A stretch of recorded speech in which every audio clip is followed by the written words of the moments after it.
personnes et vivent en majorité en zone rurale.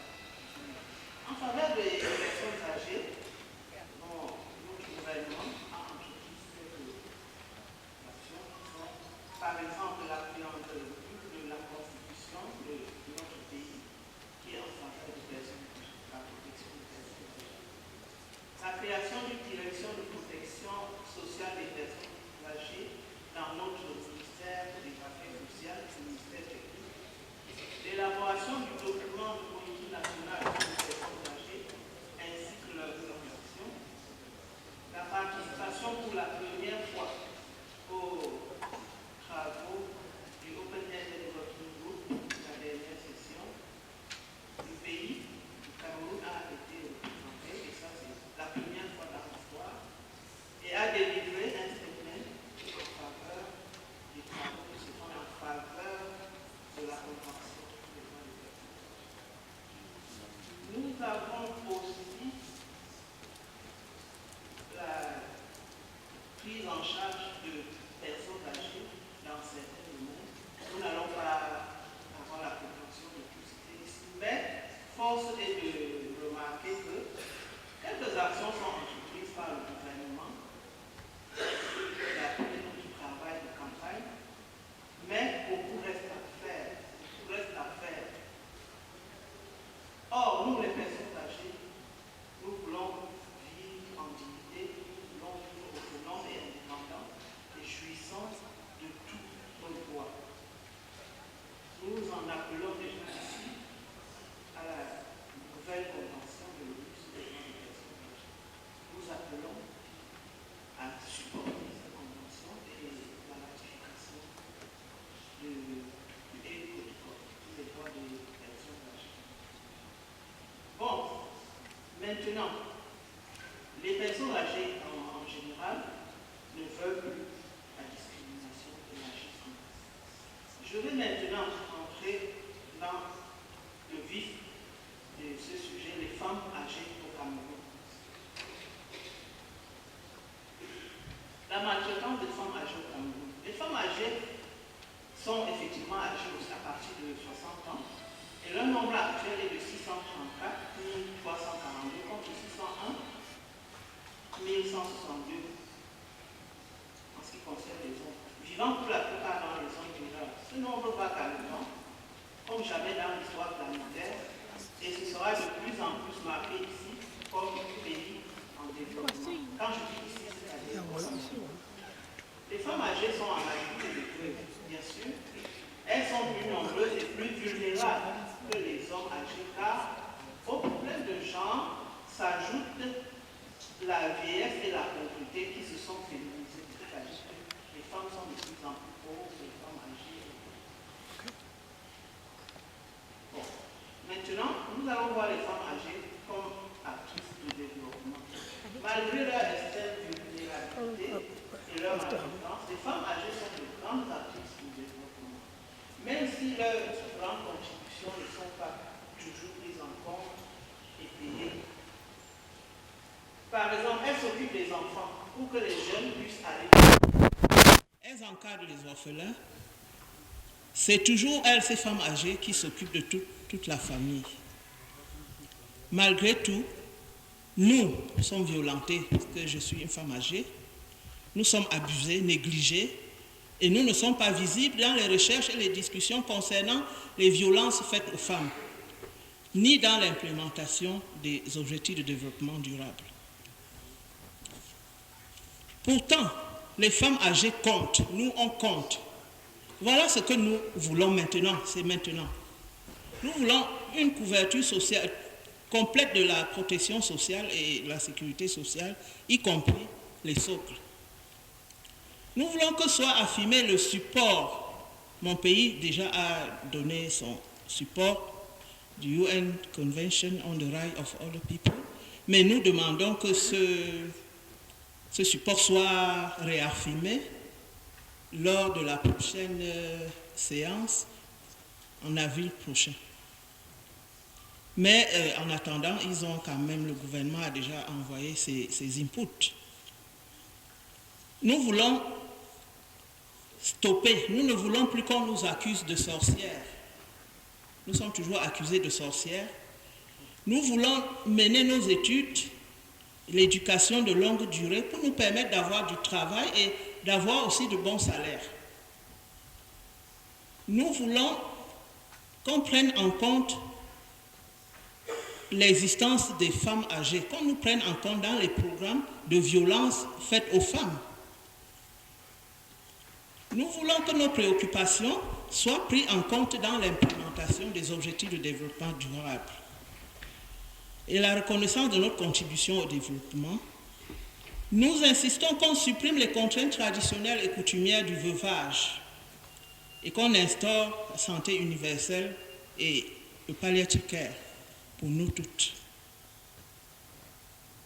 Et nous insistons sur le fait de la nouvelle convention sur les droits des personnes âgées qui nous apportera beaucoup et la ratification du AU Protocol on the Rights of Other People in Africa. C'est pour ça que nous sommes ici. Et pour terminer, c'est sur cette note d'espoir, pour que les femmes âgées soient rétablies dans leur dignité et qu'elles vivent jouissant de leurs droits humains. Je vous en remercie de votre attention.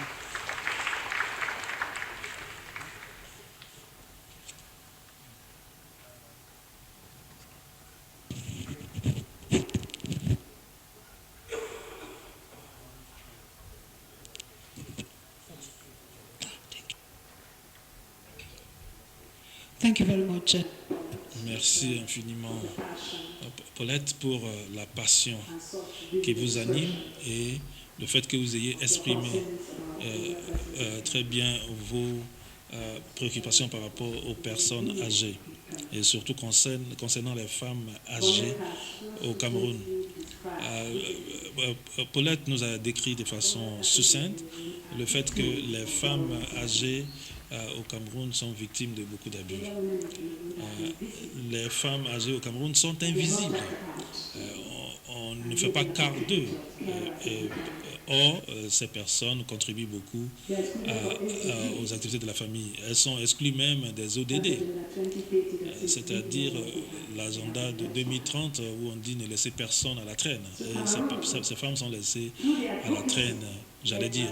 À travers son plaidoyer conduit par Paulette elle-même, ils ont participé à la première réunion du comité élargi concernant les personnes âgées. Elle a également travaillé pour que le Cameroun puisse ratifier le protocole de l'Union africaine. Tout l'objectif ici étant de faire en sorte que nous qui avons l'information et la passion, nous puissions être agents de changement. Elle est agent de changement, la même chose concernant Margaret. Nous pensons qu'au sorti d'ici, nous devons être mobilisés dans les circonscriptions locales.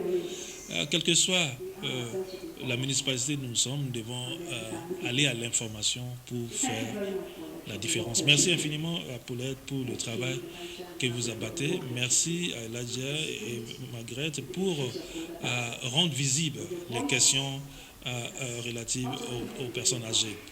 Vous faites ce travail non seulement pour votre pays, vous le faites aussi pour l'Afrique. Je voudrais à présent remettre la parole au docteur Andrew Mbewe de la Zambie pour voir quel est le contexte de la Gambie. On a parlé de Kenya, de l'Ouganda. Et docteur Mbewe, vous êtes de la Zambie.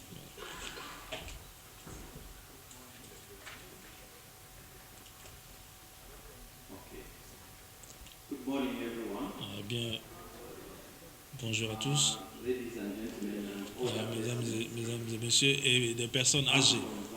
Moi, je viens de la Zambie. Peut-être certains parmi vous ne connaissez pas là où se trouve la Zambie.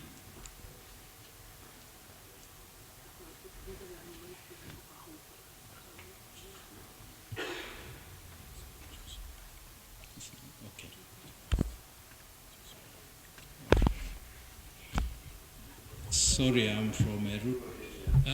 Je viens d'une zone locale, pour cela je ne maîtrise pas la technologie ici du Nigeria. Voilà. Bien, la Zambie est appelée le papillon du continent africain. Et nous avons une population d'environ 18 millions d'habitants, qui est par rapport à ce qui est pratiquement la population de Lagos, n'est-ce pas? Mais nous ne sommes pas nombreux, mais nous habitons une superficie très grande qui a pratiquement la taille de superficie du Nigeria, en termes de superficie, la taille du Nigeria. Nous ne sommes pas nombreux. Et je dis nous parce que j'en fais partie aussi. Je suis une personne âgée. Comme vous pouvez le constater en regardant cette pyramide, nous ne sommes pas nombreux. Nous sommes environ 500 000 personnes âgées dans le pays. Vous pouvez le voir. La pyramide est en forme conique.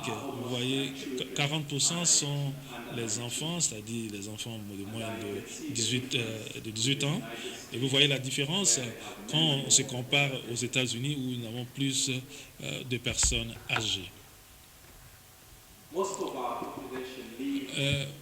Nous vivons principalement dans les zones urbaines. 40% de nous habitons dans les zones urbaines, particulièrement dans la zone industrielle et dans la capitale du pays. La Zambie est signataire